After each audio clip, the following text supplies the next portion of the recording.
శ్రీ విష్ణు రూపాయ నమశివాయ. ఒకసారి మా నాన్నగారితో కలిసి మా కుటుంబం అంతా తిరువన్నామలై వెళ్ళాం అనమాట, అరుణాచలం. అక్కడ ఆశ్రమంలో మాట్లాడుతుంటే ఎవరో ఒక ముసలాయన తెలుగు ఆయన కనిపించి, మీకు తెలుసా రచయిత గుడిపాటి వెంకటచలం ఉండేవారు చూడండి, ఆయన సమాధి ఇక్కడే ఉంది అన్నారు. అంటే అదేంట్రా, ఆయన నాస్తికుడు కదా, ఆయన సమాధి అరుణాచలంలో ఉండడం ఏంటి, ఎక్కడుంది అని అడిగితే ఆయన అక్కడెక్కడో ఉండాలి, వెళ్ళి వెతకండి అని చెప్పారు. ఆ తర్వాత నేను మా నాన్నగారు కలిసి అక్కడ ఏ చిన్న గొట్టు కనబడినా సరే అదే సమాధి ఏమో దాదాపు ఒక గంట పాటు వెతికామన్నమాట. వెతికి చివరికి ఎక్కడ దొరకట్లేదు అని చెప్పి ఒక చోట నిలబడి ఇంకెక్కడ దొరుకుతుందండి సమాధి అని అడిగాను. నేను అడిగితే మా నాన్నగారు ఒక నిమిషం అందుని వెనకాల చూడు అన్నారు. నేను చిన్న పెట్టగోడ లాంటి దానికి ఆనుకుని నిలబడి ఉన్నాను అనమాట. చూస్తే వెనకాల చిన్న గుంటలా ఉంది, ఉండి అక్కడ ఒక సమాధిలా ఉంది. ఏంటండి ఇది అంటే, ఇదే అయి ఉండొచ్చేమో చలంగారి సమాధి, చూద్దామని చుట్టూ చూస్తే ఎవరో శుద్ధ ముక్కతో గోడ మీద చలం సమాధి అని చిన్నది రాసించారు. అప్పుడు ఆశ్రమంలోకి వెళ్ళి అక్కడ వాళ్ళని అడిగితే అవును అక్కడే ఉంది ఆ సమాధి అని చెప్పారు. అది చూసి మేము చాలా ఆశ్చర్యపోయాము. అది ఎలా ఉంటుందంటే, ఇప్పుడు రోడ్డు ఇలా ఉండి రమణాశ్రమం రోడ్డుకి అటుపక్క ఉంటుంది, అంటే అక్కడ గేట్ ఉంటుంది రమణాశ్రమంలోకి వెళ్ళడానికి. రోడ్డుకి యువతల పక్క మీరు కొంచెం ముందుకెళ్తే ఆ రమణాశ్రమానికి ఎదురుగుండా రోడ్డు మీద పక్కనే ఉంటుంది అన్నమాట చిన్న సమాధి. దానికి మండపాలు అవేం ఉండవు, రోడ్డు పక్కన అలా ఉంటుంది అంతే. అది మీరు చూస్తే కనుక చలంగాలో సమాధిలో పడుకుని ఇలాగా రమణాశ్రమం వైపు పులకించి చూస్తున్నారా అన్నట్టు అనిపిస్తుంది మనకి చూస్తే. అప్పుడు మనకు ఒక అనుమానం వస్తుంది, చలం అనే ఆయన నాస్తికుడు, అలాగే ఆయన రచనలు కూడా ఒక రకంగా ఉండేవి కదా, అసలు అరుణాచలం రావడం ఏంటి, రమణ మహర్షి దగ్గర ఆయన సమాధి ఉండడం ఏంటి అని ఎవరికైనా అనుమానం వస్తుంది కదా. అది ఏంటి అనేది తెలుసుకోవాలంటే మనం చలంగారి జీవితంలో కొన్ని సంఘటనలు, చిన్నప్పటి నుంచి వీళ్ళ నాన్నగారి చేత సంధ్యావందనం అనుష్ఠానం అవన్నీ చేయించేవారు, ఈయన కూడా చేసేవారు. కొంచెం పెద్ద కాకినాడలో కాలేజీలో చేరేసరికి అక్కడున్న నాస్తికుల ప్రభావం, ఈ దేవుడు ఈ పూజలు ఇలాంటివన్నీ నేను నమ్మను అని చెప్పి అవన్నీ చేయడం మానేశారు. ఎప్పుడైతే మానేశారో అప్పుడు మనస్సుకి అశాంతి మొదలైతే దాన్ని ఎలా తీర్చుకోవాలో తెలియక ఈ పాశ్చాత్య దేశపు శృంగార సంబంధమైన పుస్తకాలు ఉంటాయి చూడండి, అవి పుచ్చుకుని ఇంకా అవి చదవడము, వాటిల్లో సేద తీరచ్చేమో అన్న భ్రమతో అందులో పడ్డారు. ఆ పడినప్పుడే ఆ ఇన్ఫ్లుయెన్స్ తో ఆయన ఎన్నో నవలలు రాస్తారు. చాలా నవలలో చాలా విశృంఖలమైన శృంగారం ఉంటుంది.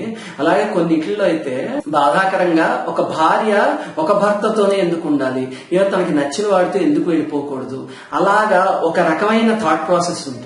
కానీ ఒకటి ఏంటంటే ఆయన చాలా స్ట్రాంగ్ రైటర్ అనమాట. ఆయన ఏదైనా ఒక సెంటెన్స్ రాశారనుకోండి, అది ఎలాంటి వాడికైనా సరే మైండ్ లోకి వెళ్ళిపోయి కన్విన్స్ చేసేస్తుంది. అంతే, ఆయన కళానికి అంత బలం ఉంది రచయిత ఆయన. దాంతో ఇలాంటి నవళ్ళు ఆయన రాసేసరికి ఒక తరంలో ఏమైందంటే ఆడవాళ్ళని బాగా ఆకర్షించేసాయి నవళ్ళు.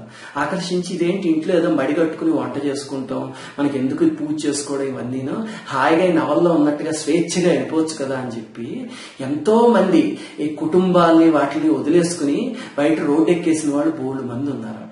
అసలు లేచిపోవడం అనే పదం ప్రారంభమైంది ఆయన దగ్గర నుంచే. మైదానం అనే నవల పదంతోనే ప్రారంభం అవుతుంది అనమాట. ఆ నవల్లో కూడా కథ దాదాపు ఇలాగనే ఉంటుంది.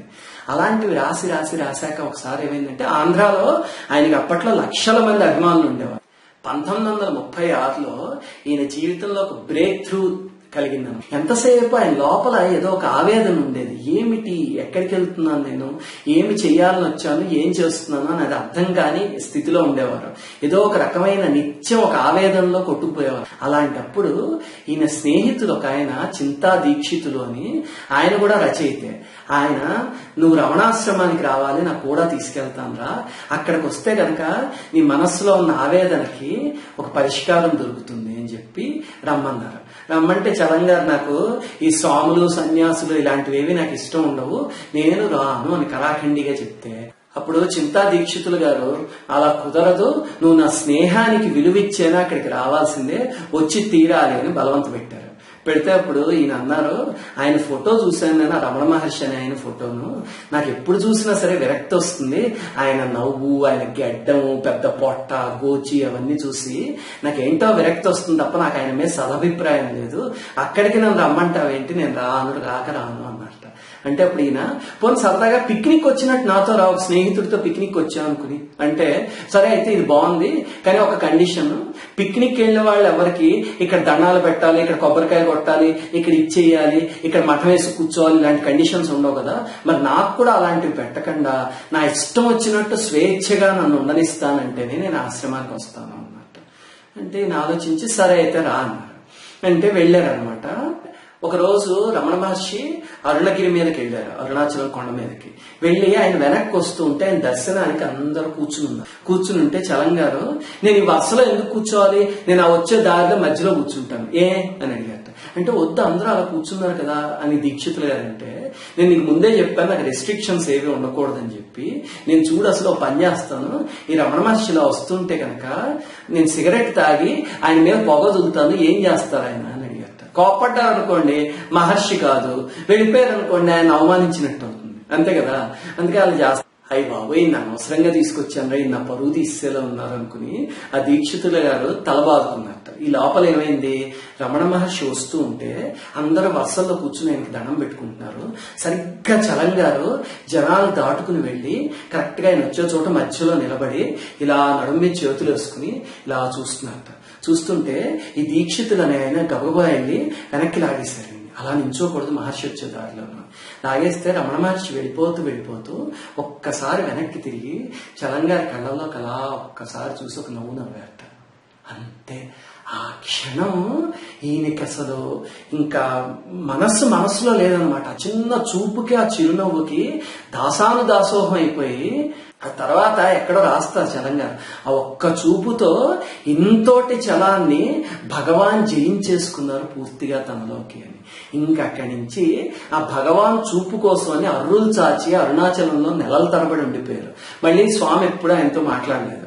ఆ తర్వాత ఎప్పుడో ఒక 2 నెలలు అయ్యాక ఇంటికి వెళ్ళిపోవడానికి స్వామి దగ్గరికి వెళ్తే మళ్ళీ ఒక్కసారి చూసి ఒక చిన్న చిరునవ్వు నవ్వారు అంతే.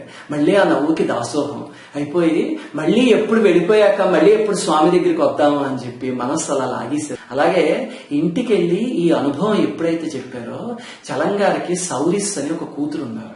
ఆ అమ్మాయి ఇది వినగానే వెంటనే ధ్యానస్థం అయిపోయారు అనమాట. రమణ మహర్షి గురించి వినగానే ధ్యానస్థం అయిపోయి ఇంకా అక్కడి నుంచి రమణ మహర్షిని ధ్యానం చేయడం, నేను అంటే ఏంటి అని ఆ తపస్సు తాలూకా డెప్త్ తెలుసుకోవడం. కొన్ని నెలలు పోయాక వాళ్ళ నాన్నగారిని తీసుకుని మళ్ళీ ఆవిడ రమణాశ్రమానికి వెళ్ళి అక్కడ రమణ మహర్షి దగ్గరికి వెళ్ళగానే ఆయన్ని చూసి సమాధి స్థితిలోకి వెళ్ళిపోయారు. ఆవిడ అంత గొప్ప, ఆవిడ సౌరిస్ అని. ఆవిడ తర్వాత భీమిల్ దగ్గర సౌరిస్ ఆశ్రమం అని ఒకటి పెట్టారు. మీరు విశాఖపట్నం వెళ్తే ఇప్పటికీ భీమిల్లో ఆశ్రమం ఉంది, చూడొచ్చు. చలంగారు ఈ ఆధ్యాత్మిక మార్గంలోకి వెళ్ళిపోయేసరికి ఆయన మిత్రులందరూ ఉన్నారు కదా, శ్రీ అలాంటి వాళ్ళు, ఏంటో విచిత్రం అనిపించింది అనమాట. ఇన్నాళ్ళు ఇంతటి నాస్తికుడు ఇలాంటివన్నీ రాసేవారు, ఈయన ఏంటి ఇందులోకి వెళ్ళిపోయారు అని చెప్పి ఒక ఉత్తరం రాసి ఈయనకి, ఆ ఉత్తరంలో కింద చలానికి స్కాచ్ విస్కీ తాగి ఉత్తరం రాస్తున్నాము అని హేళనగా ఒక ఉత్తరం రాశారనమాట.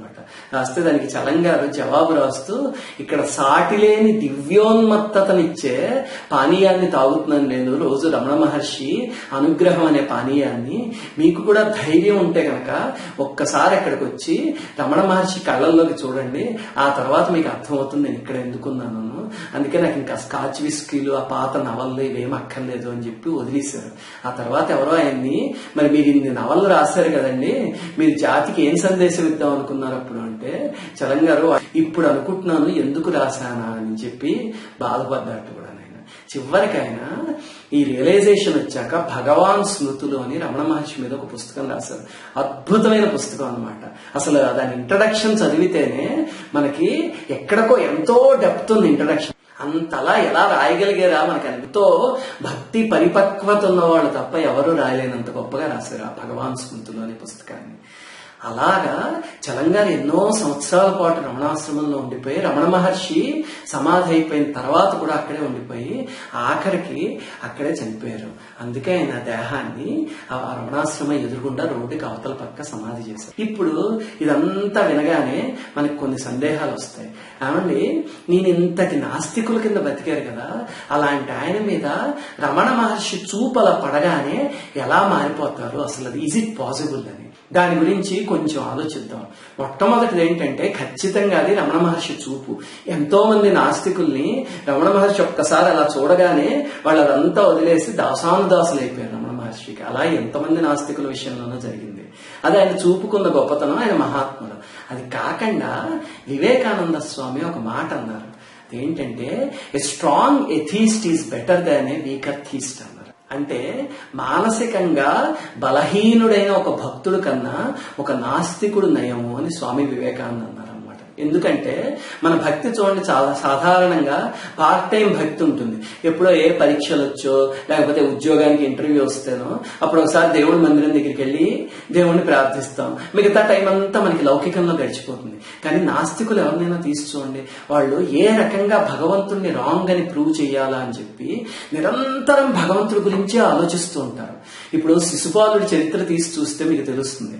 శిశుపాలుడు కృష్ణుడిలో ఉన్న తప్పులు వెతకటానికిట ఎవరు తన దగ్గరికి వచ్చినా సరే కృష్ణుడికి సంబంధించిన లీలలు అడిగి తెలుసుకుని అందులో తప్పులు ఏమున్నాయని పట్టుకునేవాడు. తప్పులు పట్టుకోవడానికే చేసినా సరే భగవన్లీలల్ని భగవంతుడి గురించి అలా ఆలోచిస్తున్నారు అనుకోండి, ఒక నాటికి భగవంతుడు ఖచ్చితంగా వాళ్ళకి దారి చూపించేస్తారు. భాగవతంలో ఒక చోట అంటారు, కామోత్కంఠిత గోపికల్ భయమునన్ కంసుండు వైదిక్రియా సామగ్రిన్ శిశుపాల ముఖ్య నృపతులు సంబంధులై కృష్ణులున్ ప్రేమల్ మీరలు భక్తి మేము ఇది చక్రింగంటిమి ఎట్లయినా ఉద్ధామధ్యాన గరిష్ఠుడై హరించందన్ వచ్చు ధాత్రీశ్వర అంటారు. అంటే ఏ రకంగా నువ్వు భగవంతుడే నీ మనస్సు భగవంతుడి మీద నిలబడడం అనేది ప్రారంభమైందంటే ఆయన మెల్లిగా ఆయన దగ్గరికి లాక్కుంటాడు. అదే జరిగింది చలం గారి విషయంలో కూడా. అలాగనే చలం గారు కూడా అన్నీ నాకే తెలుసు, నాకు తెలియనంతా అబద్ధము అనేలాంటి నాస్తికత్వం కాదు ఆయనది. ఆయనది చాలా రీజనింగ్ ఉన్న నాస్తికత్వం. అంటే ఈ సృష్టికి బియాండ్ ఏదో ఉంది, ఈ సృష్టి ఎక్కడి నుంచి వచ్చింది అనేది ఏదో ఉంది, కానీ అది దేవుడు అని నేను నమ్మను, సంథింగ్ ఈజ్ దేర్ అనుకునేవారు. అలాంటి ఆయన రమణ మహర్షి దగ్గరికి వెళ్ళాక బియాండ్ ద యూనివర్స్ ఏముంది అనేది ఆయనకు అర్థమైంది అనమాట. ఆ అర్థమైన జ్ఞానంతోనే ఆ భగవాన్ స్మృతులు అనే పుస్తకం రాశారు. అసలు ఆ పుస్తకం ఇంట్రడక్షన్ చదివితేనే మనకి పులకించిపోతుంది. ఈసారి ఎప్పుడైనా మీరు రమణాశ్రమం వెళ్ళడం కుదిరితే కనుక ఒక్కసారి వెళ్ళి చలంగా సమాధి కూడా చూసిరండి. ఎందుకంటే చాలా గొప్ప రచయిత, ఆఖరిలో చాలా గొప్ప సాధకులు కూడా అయ్యారు ఆయన. శ్రీమాత్రే నమః. ఆగండి, అప్పుడే క్లోజ్ చేయొద్దు. ఈ వీడియో కనుక మీకు నచ్చినట్టయితే ఇలాంటి మరిన్ని వీడియోస్ చూడాలనుకుంటే మా ఛానల్ కి సబ్స్క్రైబ్ చేయండి. సబ్స్క్రైబ్ చేసేందుకు కింద సబ్స్క్రైబ్ బటన్ పైన క్లిక్ చేయండి. మేము చేసే వీడియోస్ గురించి మీకు తొందరగా తెలుస్తుంది. Thank you.